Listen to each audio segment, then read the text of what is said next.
হুম।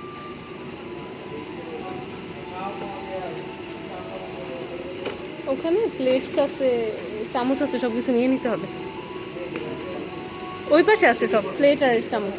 তো আমি এখন আমার খাবারটা বুঝে নিলাম। এখানে আছে আপনার কি চলো। বলবো, একটু ভিআইপি আকারে, এবং আপনার এখানের পরিবেশটা কিন্তু দেখতে পাচ্ছেন যে কত সুন্দর একটা পরিবেশ, যেটা না বললে তো এখন আমরা টেবিলে চলে যাব এবং এখানে বসে খাবো, এবং আমি এটা আপনাদেরকে দেখাবো যে কি কি আইটেম এখানে দিয়ে থাকে, এবং অ্যাকচুয়ালি তারা কি আমাদেরকে ঠকাচ্ছে নাকি জিতাচ্ছে, বা আগে এখানে ঠকা জিতার কথাটা আমার আগেই বলা ছিল, যে অ্যাকচুয়ালি আমি ঘোরার পরেই বুঝতে পারলাম যে অ্যাকচুয়ালি আমি জিতে গেছি, কেননা যে এই সুন্দর পরিবেশ দেখছি এবং এখানে খাবারের যে পরিবেশ, আলহামদুলিল্লাহ।